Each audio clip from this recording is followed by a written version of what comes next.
Hi, welcome to all of you who are joining us today. My name is Ann Kelly. I am Vice President of Government Relations for Ceres. We're a nonprofit located in Boston.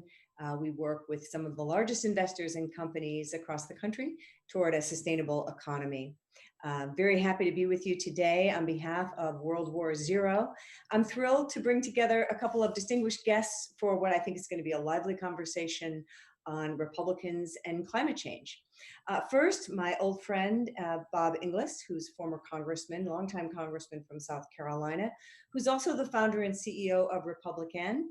And as many of you know, Bob has worked tirelessly for years on climate action, and in particular, in mobilizing Republicans around a price on carbon. A warm welcome to you, Bob. Great to be with you, Ann. Thanks. I'm also thrilled to be joined by Representative Holly Roshine, who is from Florida.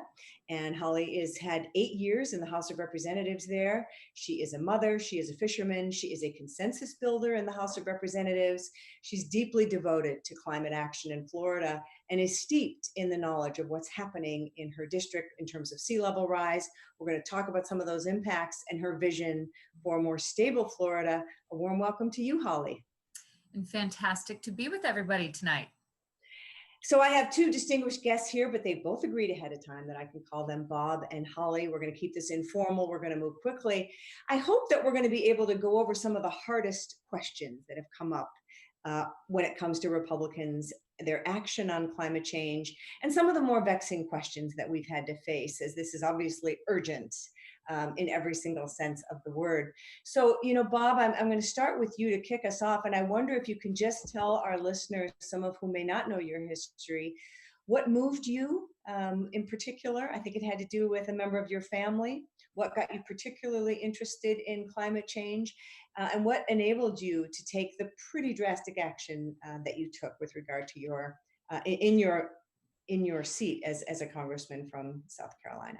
Yeah, it turned out to be drastic back then. I think it's better now. In other words, it's getting more and more acceptable. More and more people like Holly are making the case. So, for 6 years, I said that climate change was nonsense. That was my first 6 years in Congress. Then I was out 6 years doing commercial real estate law. Had the opportunity to run for Congress again in 2004. My son came to me that year. He just turned 18, so he was voting for the first time. And he told me, "Dad, I'll vote for you, but you're going to clean up your act on the environment." So it was a first of a three-step metamorphosis for me. Second step was going to Antarctica with the science committee, seeing the evidence there in the ice core drillings. And then third step, another science committee trip and something of a spiritual awakening, which seems improbable on a godless science committee trip, doesn't it? Because all scientists are godless. Well, apparently not, because this Aussie climate scientist was showing us the Great Barrier Reef. And I could see that he was worshiping God and what he was showing me. And so later we had a chance to talk, and he told me about conservation changes he was making in his life in order to love God and love people. And so I got right inspired. I wanted to be like, who's now become a very dear friend, Scott Heron. I wanted to be like him, loving God and loving people. So I came home and introduced the Raise Wages, Cut Carbon Act of 2009. Not very good timing, as you know, Ann. It seems that there's a Tea Party on. There's a lot of denial in the midst of the Great Recession. And the result was, in a Republican runoff, I got 21% of the vote. I'm sorry, 29% of the vote. The other guy got the other 71% of the vote. So then I started on this path of trying to convince conservatives that it's not a heresy to say climate change is real. It's actually rock solid conservatism. Well, thanks so much for reminding us of that, Bob. And I appreciate that you are framing this in terms of your faith. And we're going to revisit that question. You've written about that recently. I appreciate that. And right away, you're raising whether it's conservative or not. Holly, I really like the quote you offered earlier on climate change, which is that if you're living it, it's not partisan. It's real. And I wonder if you can expand on that a little bit and talk about what you have observed in Florida in terms of sea level rise and actual impacts, and how that has shaped your personal determination and vision for Florida.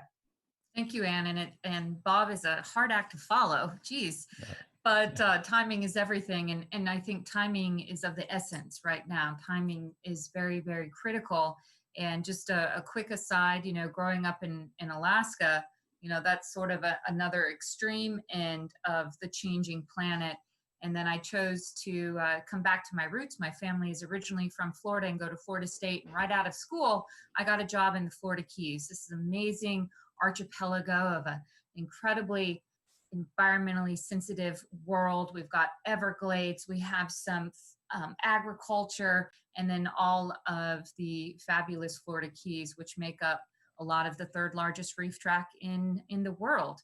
And we live the impacts of the changing planet every day here, whether we're talking about the oceans warming up and affecting the fisheries, or perhaps when it's rainy season and we see the king tides have an impact on our neighborhoods. And then don't even get me started on the natural disasters that are constantly swirling around the southeastern United States. And, we pray every time one sort of spins up that it's going to miss us. And unfortunately, we just had a big one pass us by, but it affected our neighbors to the northwest in a big way. These rural areas that are extremely economically challenged and maybe not prepared for these changing tides, so to speak. And we hear it from the scuba diving industry. We hear it again, like I mentioned earlier, from the fisheries. We hear it from the tourism side of the issue, where we have tourists that have been diving in the Keys for, I don't know, 30, 40 years, and they've seen the detriment and the degrading of this beautiful ecosystem down here. And at the end of the day, as a fiscal conservative, we as Republicans, and again, I don't really see this as a partisan issue, and we can get into that more moving forward. But the economic impacts are big. Mm-hmm. So you said you don't see it as a partisan issue. Do you feel like the economic issues have really been the bridge builder? Has that what's transcended the partisan divide in Florida? Is it fair to say that you've got a bipartisan consensus toward action in Florida at this point? Yes, and I think that's a major component. And, resiliency is sort of the new kid on the block. Everybody wants to talk about being resilient. You see counties and municipalities across our state, and I know other states, hiring their own chief resiliency officers and so on and so forth, and starting to talk about this. We've been talking about it in Southeast Florida for a long, long time. We have a very neat bipartisan 4-county compact, and that's Palm Beach County, Broward County, Miami-Dade County, and Monroe County. And every year that compact gets together and they bring in stakeholders from all across the globe, all across the nation, from the electrical industry to the water industry, the scientists, the philanthropists, the economic directors of these associations come together, and we talk about and we compare and contrast what all these different places are doing, and how can we, not just talk about it, what's going to be the plan and what are we going to do about it? Would you say there's more comfort in talking about resilience than there is in talking about actual emissions reduction? You said earlier that at this point, the word climate change is quite common in Florida, that the real estate industry has embraced it fully. Is the state looking at a renewable portfolio standard? Are you setting goals for the state in terms of actual emissions reduction?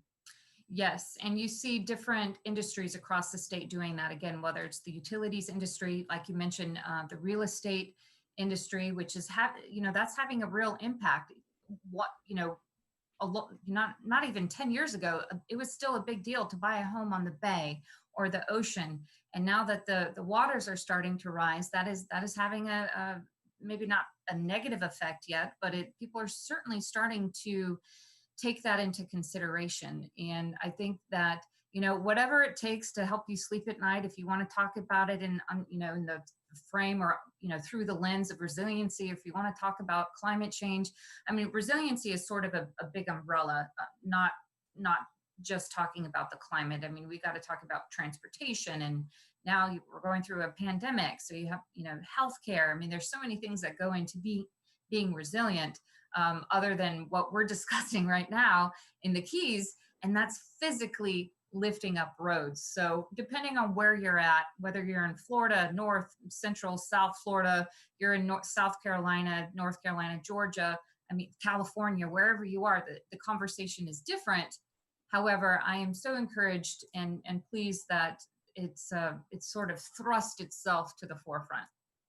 Yeah, well, that's inspiring. I'm sure it is for our listeners. And you're right that resilience can be the on ramp to a conversation that goes much deeper. And sometimes it's an easier on ramp. I'm wondering, Bob, having heard what Holly had to say, it sounds like there's a growing consensus in Florida toward action. She's suggesting that it's not as partisan in the state as you may have seen elsewhere. Can you talk a little about what you're hearing from your conservative colleagues?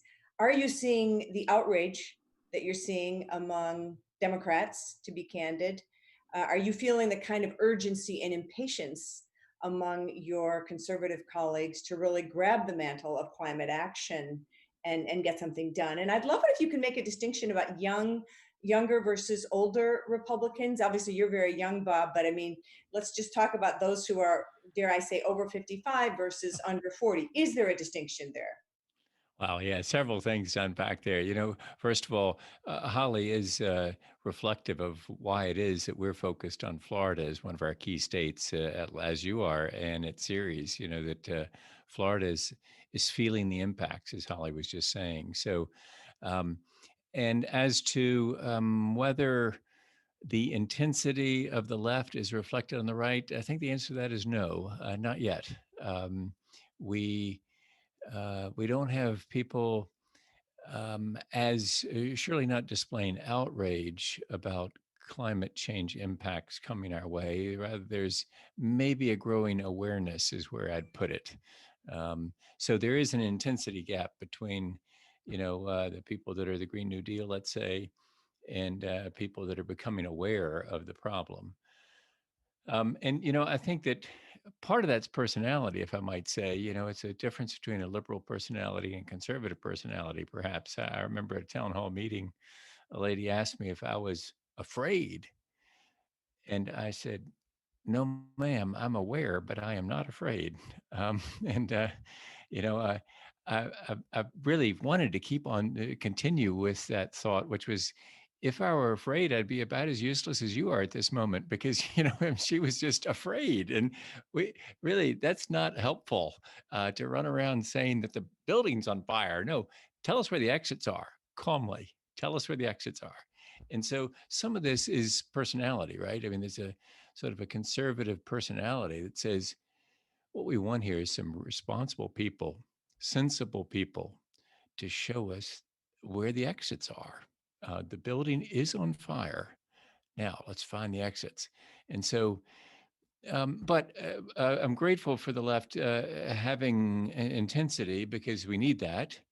Um, and maybe it causes a political response on the right to get a little bit more aware and a little bit more outspoken about it. So that's going on. But then I'd say, to the last part of your question there, Ann, yes, more intensity among young conservatives like Holly than among older conservatives like me. My age group and older, a little bit more hesitant, eco-hesitant, as we got the term from our friend Lindsay Linsky recently. Um, and so there's a difference there in age, and we need, that's where, cultures that are that succeed in change are ones that can listen to young people. Ones that can't listen to young people and can't adapt are the ones that really fall behind.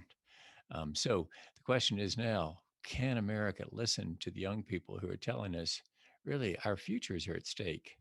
So how about grandpa and grandma? Get with it. Absolutely. Can you walk us through your experience of showing conservatives the exits in your calm, beautiful storytelling voice? How's that work for you? Well, I think We do deal with solution aversion is what we think. Solution aversion is when, we psychiatrists and psychologists use that term. It means that when you don't have a solution that fits with your values or what you think will work, you deny the existence of the problem. It sounds irrational, but all of us do it every day.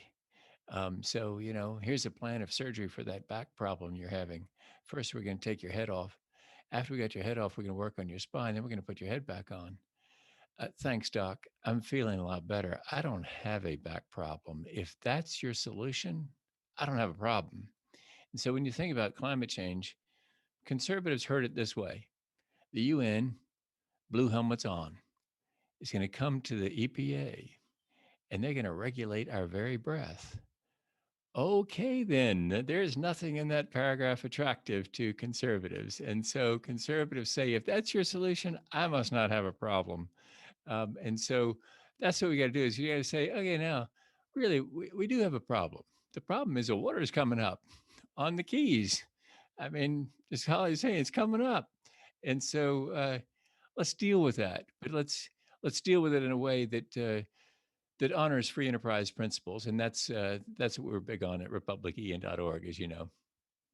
I'm glad you said breath, because I was thinking about the Clean Air Act, and I wanted to ask you both about one of the prize jewels of our environmental law infrastructure, passed unanimously by the Senate in December 1970, Republicans and Democrats unanimously, and then strengthened by George H.W. Bush in 1990, a vital statute that allows us to breathe today. If you've been to countries that don't have a Clean Air Act, you know exactly what I'm talking about. So it was a phenomenal job generator. It was a technology forcing statute that's been stunningly successful for what it was designed to do, which was to clean the air. Can you reflexively, do you feel that your Republican colleagues would have kind of a reflexive negative reaction in talking about something like the Clean Air Act? Or is there a general, mature appreciation for that's command and control that actually really worked? Is there any kind of appreciation? And I could say from the Clean Air Act, I could talk about the Clean Water Act, I could talk about the National Environmental Policy Act, or talk about the aversion that may exist when a statute like that comes up that was established in the Nixon administration. Yeah. Holly, why don't you talk about that? My response will be very brief. I mean, who doesn't want clean air? It's like a no-brainer. Again, going back to the bipartisanship of this sort of public policy, and I don't mean to be insensitive. I'm not being insensitive in my response. It's very serious, and like you mentioned, in communities across the world that don't have this sort of framework in place, it's a mess. And I think that, moving forward, we need this solid sort of foundation to keep us going in a forward movement. And, not that we're going to expect a nationwide resiliency bill. Here's everything wrapped up in a bow. If you're going to build a new building or a house, you're going to have to stick to these guidelines. I don't know. I think we're a little far away from that, but there are certainly these sort of pillars of policy that was set decades ago. And if we can move forward in a meaningful way on air and water, right? Can't live without air, can't live without water. Well, we certainly can't live underwater. So let's start talking about that. And I just wanted to, before Bob responds, because I'm sure he's going to have a much more eloquent response than I did, maybe we could touch on later, talking about the next generations and the worries as a mom to an 8-year-old. What does resiliency, Bob and his grandkids, what does that sort of look like? But that's an aside. I'd love to hear Bob's response to the Clean Air Act. Yeah, well, I think pretty eloquent too, Holly, but go ahead, Bob. yes, that's because the eloquence you just stated was mom of an 8-year-old. I think that's what's getting people. That's what builds support and for the Clean Air Act is, if you got a family member that suffers with asthma, it's real personal about air quality. And so, yeah, we want clean air. I had an interesting experience one time in Pittsburgh. I was being driven to the University of Pittsburgh by a guy named Joey. Joey when he was younger. And he said he went to the steel mill to see his dad and his uncle. He needed to take something to him. This is a long time ago because he could walk in the steel mill. Um, and so he got there and he said he saw two humanoids uh, there in the cloud of smoke or whatever. And he said his uncle pulled down his mask and said, "Hey, Joey." And then it's only then he realized, oh, that's my dad and my uncle. So he gave him whatever it was. And the uncle told him, "Joey, we're going to get you a job here someday." And Joey told me, he said, no, he goes by Joe. He said, and he owns a transportation company. He says, "I decided right then and there to read." He said, "I didn't want that job." That's great. Hey, I want that job. I didn't want, he said, that looked bad. And, so now the problem is that those emissions are in Beijing, those emissions are in Guangdong, those emissions are in China, and we're importing their stuff. And so that's what we got to fix now is, emissions anywhere or climate change everywhere. And so Pittsburgh is now a very clean city. You go there and they got these bridges over clean water and it's clean air and it's about self-driving cars and Carnegie Mellon and wow, and a healthcare city. I'm sound like I'm from the Chamber of Commerce at Pittsburgh, but anyway, it's a great place, right? Um, and it's so changed, and part of it, yeah, and was cleaning up the air. Yeah. The streetlights came on at noon, Joey told me. And he said, you took two shirts to work. I mean, he started out other businesses besides steel. He said, you took two white shirts and you changed at noon because your first white shirt was gray by noon. That's what we lived with. That's what people in China are living with now. There's 7 years less of life expectancy for them. So yeah, what a success! America cleaned up its air. Now we got a big problem with climate change because you got to get the whole world in on it. We got Pittsburgh in on it and other cities in America, but now in climate, we got to get the whole world in on this thing. Absolutely. And in a moment, I'll ask you about your thinking around a border adjusted carbon price. But Holly, let's pick up on what you said earlier. I'd love to hear about your responsibility as a mom of an 8-year-old and how that affects your vision and your work and your steadfast commitment. Thank you. And I have to give him a shout out. Drake is my son. He's a 8-year-old, 8.5-year-old little boy, and he's going through virtual school right now, which is why I dropped him off at tennis practice so that he could burn some energy that he sort of, banks during the day of virtual school. So, but no, and why are we doing this? Why are we worrying about this? Because right now, we're fine, right? The sun comes up, we've got water to drink, we have food to eat, and we might be okay. But what about our children? What about their children? What about their children's children? And I know that's sort of maybe cliche, but it is the truth.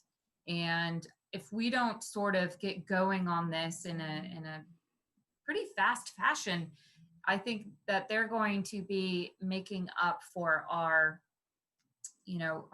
resting on our laurels. And I think now that we're seeing the impacts in such a big way, we can be doing so many more things in Florida, in the U.S. As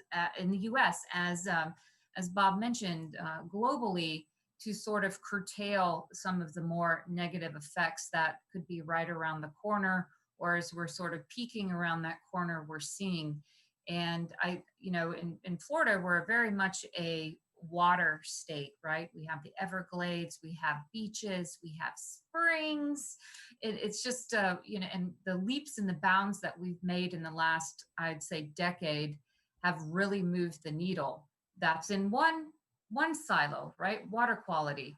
You've seen the electrical industry really take ownership of solar power. We're the Sunshine State. We should be leading in solar, and we're moving the needle. There might be some other states that say, no, we're doing way more than you are, Florida, but we're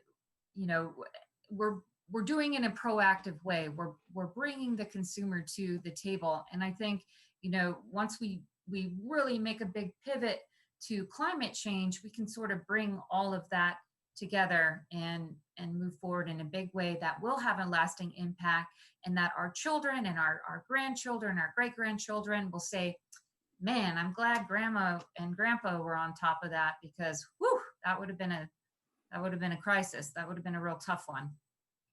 Yeah, well, clearly, Holly, you need to be out talking to college young Republicans, because I think you're going to inspire them all.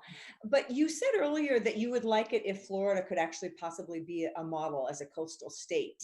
And I'm wondering if you can say a little bit more about that and what your vision is. Yeah, so it's a no-brainer to me. And again, I have Florida right here on top of my heart. And though I won't forget my Alaska roots, I don't want to ignore my Alaskan friends and family.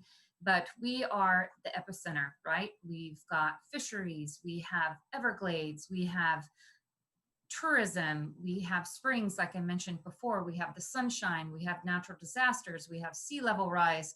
If it's going on in Florida right now. And again, let's not be insensitive to the pandemic that everybody is going through right now. We have a very robust economy pre-COVID, but it's starting to come back. We have low taxes. We are very veteran and military friendly. We have agriculture. Again, we've got it going on in the state of Florida. And if you ask me, we have it going on in a gearing up sort of way when it comes to resiliency and the impacts of the changing planet, climate change. And when you say gearing up, I sense a bit of hesitation in your voice. I'm wondering if what you're getting at is that not every person has been convinced. And I want to ask you both what you say. And I know you've both done this, and I think you've both been very good at it. When you meet conservative colleagues who just say, I just don't really believe it. I believe America has always figured stuff out. We are going to get this done. I don't believe in the urgency. Many of them could be people of faith who very well-intentioned say to you, I believe that God will provide. Slow down. Let's just take it easy. I don't always believe what academics tell me. The economy first, personal rights first. Don't like rules and regs. Don't tell me what to do. And really want to promote a go slow approach. How do you win those folks over so effectively? You want me to take that first, Bob? Or Yeah, you go, Holly. Yeah. No, and I completely, as a libertarian at heart, I completely understand that. But we also can't, be an ostrich and stick our head in the sand on this one. And again, living in a place where we see it day by day, it's a no-brainer. And when I talk about sort of gearing up for the next big step, and it's about a plan, right? Everybody loves a plan. I love to have a list, and I love to check everything off on my list. Then I know that I can move forward to whatever the next, thing to do is.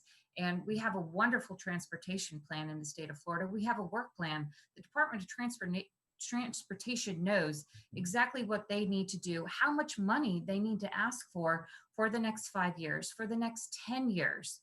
Do we have that, for water? Does the state of Florida that depends on clean water and water sources, and that's, again, so environmentally sensitive, do we have a plan for water? And I think that there are other issues out there for other states that they wish that they had a roadmap, going back to my DOT example.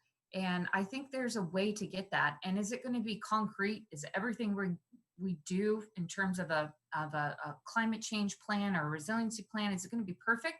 No, it's just like this pandemic. We've had to bob and weave. What worked 2 months ago isn't necessarily working this month. And I think as resilient Americans, we can do that. And this is a very evolving topic. And I think people need to understand that, especially maybe the faith community. I'm a faithful person. I'm a believer. And God also gave us free will to not just sit there and do nothing. And I think that, whether you need to work on messaging and be more targeted in our approach, we can do that. You can't speak to, like you mentioned, Anne, to college students the same way that you might speak to a senior audience, and that's up to people like Bob and I to get that and to sort of spread that message and bring more ambassadors onto our team. Mhm. Absolutely. Your thoughts, Bob? Yeah, and those ambassadors can be very effective, especially to their parents and grandparents, because it's a bond of love that they have with their parents, their grandparents, and those young conservatives really are. There's an additional reason for focusing on them, and that is that they can reach their parents. And it's interesting, Holly, that you mentioned head in the sand, because John Kasich, here we are on World War Zero's screen, and John just wrote an op-ed with that allusion. So that sounds like something that I would hear from my friend John. I think, and that the way that I find helps conservatives engage is to talk simply about accountability, and because it's a quite a watchword for conservatives. We believe in accountability, and conservatives generally believe that accountability brings blessings. Havoc results from the lack of accountability, and climate change is that havoc. That's the issue, the underlying issue. So what and Holly just mentioned this libertarian thought, and we at republican.org do tend a little bit toward that libertarian side of things, on this, because what we say is, in the salad bar of life, take what you want, but pay for what you take. If you do, then the restaurateur can have some sliced turkey at the end of that salad bar and some nice olives and nice cheese. But if you let free riders walk off the end of that salad bar without paying, well, that restaurateur is going to be left with iceberg lettuce and Thousand Island dressing and maybe some croutons on that salad bar. That's all they can afford to have there. Because if you don't pay for what you take, you can't have a robust life. You can't have things don't work right. And so that's what it is in climate change. We got to pay for the space that we're taking in the atmosphere.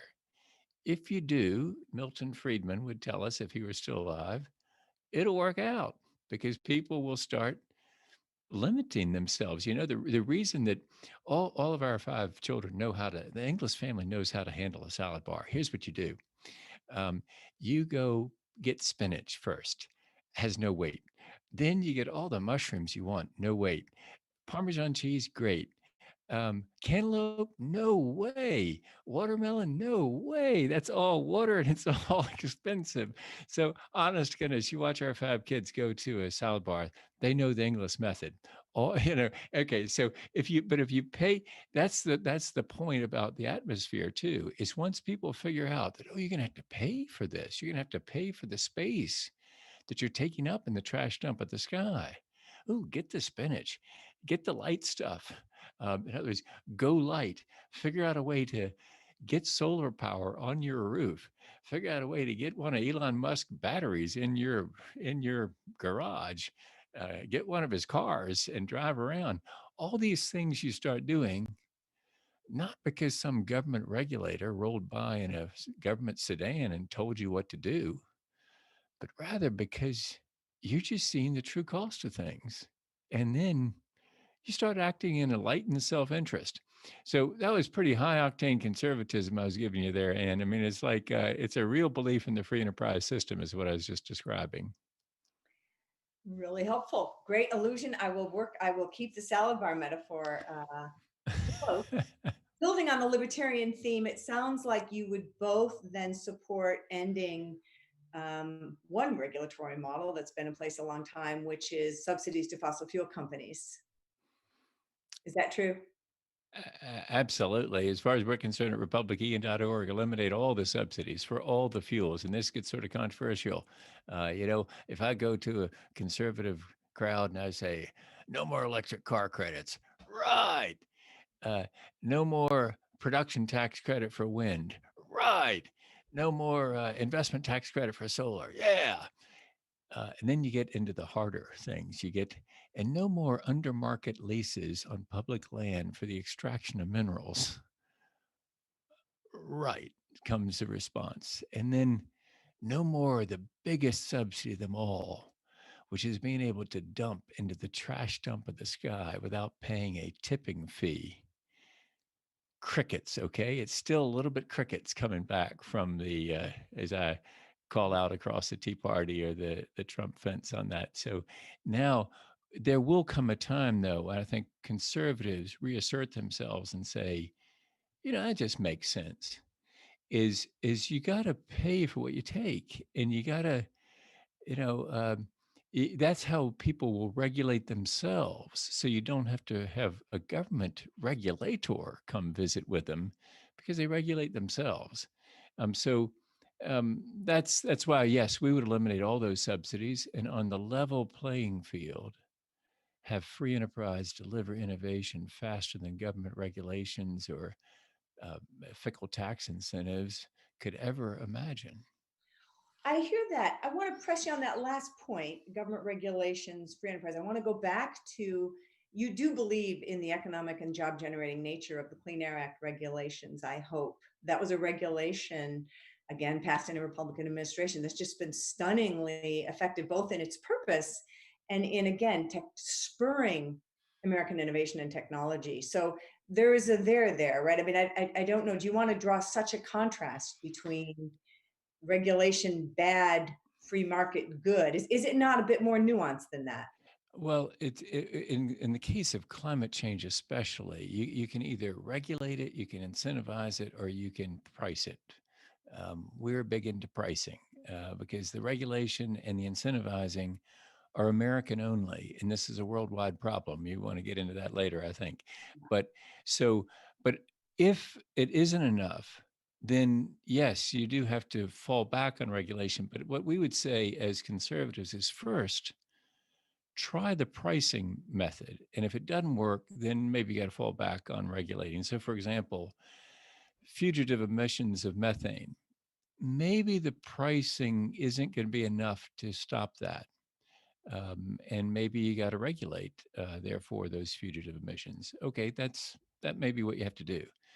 Maybe the price signal on gasoline at, say, a $25 per ton price on carbon dioxide results in a 21 cent per gallon increase in the price of gasoline. Maybe that's not enough of a price signal to change behavior. If so, then maybe you got to continue raising cafe standards.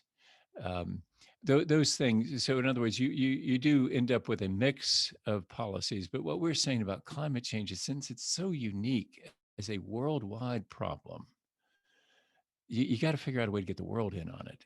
And that we think is most effective through pricing. And on that note, Bob, could you build on that a little bit and talk about the necessity of border adjustments? Because that kind of gets to the heart of the matter. Yeah. So when I was saying you can regulate, you can incentivize it. Those things, they're good people that talk about those things. The Green New Deal is a regulatory approach essentially, and they're patriotic Americans who are trying to accomplish good things. The weakness we'd point out to them, though, is not just that we don't like regulations at republican.org. We'd point out that it only applies in America. You can't get China to be subject to our regulations. Then you can try to incentivize it. That means give tax benefits to American corporations to do good things. Well, that's good, but you can't get you can't incentivize an Indian corporation to do the same thing because they don't pay American taxes. So um, now the answer that those people would give back to me, and what I'm saying right here is, yeah, but if we incentivize it in America, the price is going to come down because it's going to create a market here, and then we're going to be able to sell it in India. Maybe I'd say back, if there are enough customers. But if you have maybe 10, 20,000 companies in the world that do power production, you don't have a very big market. So I'm not sure the prices come down like they say it did for, say, cell phones, where you have 7 billion people who'd like to have a cell phone. So that leaves you with a third approach, which is, we think, is the one that's so exciting, which is pricing it. And that means a tax. Oh my gosh, there's a guy that just mentioned a tax and he's conservative. Who would be interested in a new tax? Well, very special tax. We cut taxes somewhere else, so there's no growth of government, or we dividend all the money from the revenue, from the carbon tax revenue to the citizenry. So it's revenue neutral. And then you make it border adjustable. That means you apply the tax on imports if they're coming from a country that doesn't have the same price on carbon dioxide. China would object in the World Trade Organization. That's an impermissible tariff, they'd say. We think they lose based on precedents in the chemical industry that say you can have a tax. It's based on the stuff coming in, a content tax, and this would be a content tax. So a sheet of flat steel is coming through, say, the port of Miami right now. On imports, we apply the tax. They object in the World Trade Organization. They lose. 24 hours later, they in China have the same price on carbon dioxide. Why? Because they just paid a tax in Miami that's being sent now to Washington, D.C. If they'd collected a tax in China, the money would have ended up in Beijing, and the sheet of flat steel would have come through the port of Miami with no adjustment. So 24 hours later, they've got the same price on carbon dioxide. And then you got the whole world following. And this is important for conservatives. And Holly, you check me out to see if you find this true among your constituents. And I realize I'm on John Kerry's screen here, and he's the Secretary of State and very much into international agreements. But the beauty of what I just described for conservatives is there'd be no international agreement. It's just a bold move by the United States that says we're going to act, and we're going to make it in your interest to follow our lead. If you want to keep on paying our carbon tax on entry into that Miami port, go right ahead. We got a $3 trillion annual deficit right now and like a $27 trillion debt. So please, China, go ahead and pay our carbon tax. But they probably decide to do it themselves. And then no international agreement. But by the way, just a footnote, we do agree with Secretary Kerry that we should not leave the Paris Accord. We should stay in that and help lead the world. It at least establishes a will. What I've just described is a way. The way is what you need after you have a will. But so long explanation, but that's the idea of a border adjustment. And by the way, it's what almost everybody is for. That's not controversial, what I've just said. Left and right. I mean, I'm putting all this in conservative terms. But if somebody's out there listening, they think, hey, that guy Inglis, he's from that red state of South Carolina. He says he's conservative, but all what he just said sounds familiar. Now I'm a progressive, say in California. Well, it might be that what I've just described is the same thing that Al Gore has been for about 30 years. That's been his solution. And so really, we can bring America together and lead the world to a solution here. And it's why World War Zero is doing great work with John Kasich and Governor Schwarzenegger and John Kerry. It's really great to see those parties coming together. Well, thanks for reminding me, Bob, that our listeners should certainly know that what Bob just described is very, very much a robustly bipartisan idea. The Citizens Climate Lobby nationwide does a record-breaking advocacy day every year for a carbon tax. Again, that would be revenue neutral. And economists have agreed, a record number of economists have agreed worldwide about the efficiency of a carbon price. The designs matter, of course, but there are many, many models. In fact, there's many pieces of legislation filed at the federal level. So nothing Bob suggested, just so our listeners know, is at all outrageous. I'm curious how it comes across to you, Holly, as you think about, there have been some proposals to price carbon at a state level. We've certainly looked at some models here in Massachusetts. Washington State has famously looked at a few. I'm curious to know if it's ever come up in Florida as a model, if there are any discussions within your caucus about pricing carbon statewide, how you think those discussions might go. We just love your feedback as a general matter. Sure. So the way where Bob was going is way out of my wheelhouse, and I'm just kind of sitting here listening. And so I definitely want to stay in my lane. And I can answer with a pretty firm no. We haven't really had formal discussions at the state level of moving forward in that sense. However, what I can bring to the table is a huge fan of deregulation, big fan of empowering the private sector to sort of, you know, whether you want to talk about incentives or subsidies and things like that, those are certainly, icing on the cake. But empowering the private sector and private enterprise to do what they do and to sort of get out there and solve the problem. I don't think that anybody rejects the idea that the private sector or doesn't want to do an amazing job, and we see it right here in our state with the water industry or the utility industry. They're putting their best foot forward. Now, could we do better? Absolutely. And I think, again, going back to my angle of us being a leader, absolutely.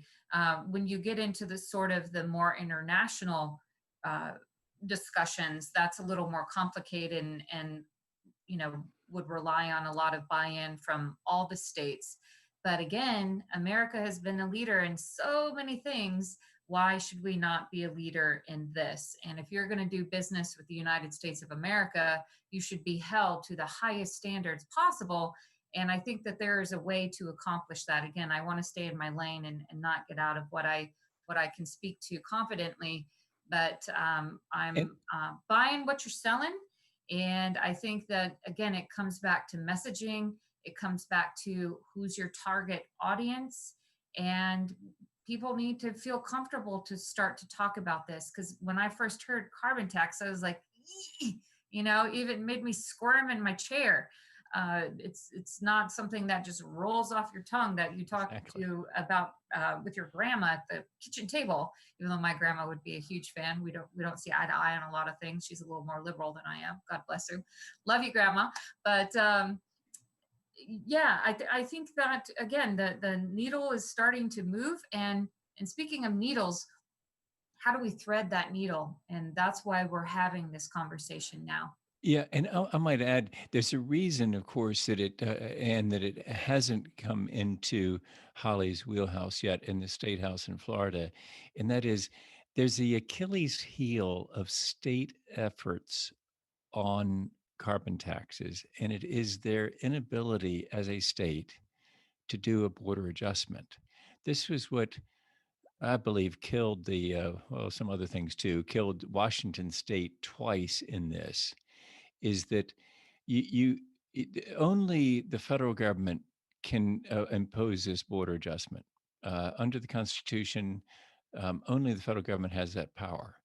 And so, absent that, if I were still in Congress and you gave me a carbon tax that internalizes a negative externality, in other words, makes it so we see the true cost of burning fossil fuels, and you made it border adjustable, you gave me my favorite, which would be cut payroll taxes in equal amount so that people get a bigger paycheck. We still fund Social Security through the carbon tax, so we don't hurt it. If you gave me that, but then you said it's not border adjustable, though, Bob, I couldn't vote for it, even though I'm a big climate advocate. Because I used to represent a wonderful manufacturing district here in South Carolina, and it would be untrue to my people to not say, now listen, what Holly just said is right. If you're going to do business with America, you're going to have to achieve our standards on this. And here's where, okay, so some conservatives out there are now getting a little bit squeamish about what I'm saying, because they're saying, what are you going to apply wage and hour laws to and safety standards around the world? Well, those might be good for people to follow our lead on those. But in climate, the unique thing is, again, emissions anywhere, climate change everywhere. So we have really a calling and a right to insist on what Holly was just saying, that if you're going to do business in America, if you're going to sell that flat steel here, you got to pay the carbon tax because, yeah, we're using your steel, but you produce CO2 in that process, and we want to see the true cost on that steel. And so, border adjustment, that's the problem with state initiatives on this. It's a hard sell to a state, but it's not a hard sell in the federal government, because the federal government can do the border adjustment. If it's not a hard sell at the federal level, Bob, then what would you say about how difficult it's been to get to the heart of the matter, to move Republicans on this topic? What would you say has been the most difficult? And I know there's been some Republican colleagues who even 10 years ago were a bit more supportive and now have moved. What would be your guidance to our listeners, some of whom may be from states where they have Republican congressmen and women or senators that they can persuade? Well, I think, here's the thing about politicians. Holly, I'm sure, accepted, but I'm a recovering politician, so I'll say to myself, Public politician. servants, public Yeah, servants. there we go. There we go. We're afraid of the people we represent, but we're terrified of the activists within our own party, because those are the people who can toss you out in a primary. And if you lose in a primary, there's no home to go home to. If you lose in the general, oh, they'll let you speak at the next party dinner, because you were the one that went out and carried the flag, and yeah, you lost to the other side, but we love you. No, you lose in a primary, they don't invite you to come speak at the dinner. And so you're a person without a country at that point, right? And so that's the fear, and is that there's the Merchants of Doubt, and the wonderful book by Naomi Oreskes, a film by Robbie Kenner that really details this, how some people with some interest spent some well-timed money in the midst of the Great Recession to create doubt where there wasn't any doubt. And those people really succeeded. I mean, you got to hand it to them. They pulled off a marketing feat in creating this doubt. That doubt is still with us. So now it's going away some, but it's still strong in some parts of the Republican Party, my party. And that's the fear of those people in those primaries, the activists in the party that might turn you out if you say too full-throatedly that we need to do something about climate change. But here's the good news. Most people need to meet Holly, okay? I think Holly could convince any of them. That's It's right. not partisan if you live it. Remember that quote. Yes, that's true. And I'd say this, it's changing. And Holly, you check me out on this too. Um, you know, I got tossed out in 2010, but those are the darkest days of the Great Recession.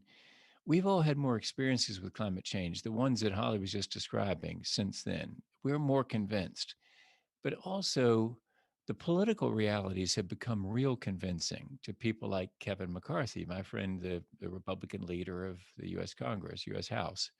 Um, Kevin held a conference in January of this year, pre-COVID, where 100 Republicans attended, and he basically said to them, we Republicans need to change on climate change because we're never going to win these suburban districts back with a retro position on climate change. So the political realities are changing, but there are still some districts where it's hard. But the good news we think in Florida is there are districts where it's becoming more and more imperative for a Republican to address this and to sound much more like Holly. That's what we need. More people who sound like Holly.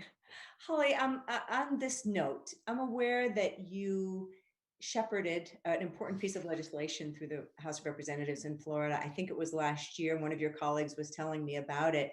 What that tells me is that you are somebody who believes in laws.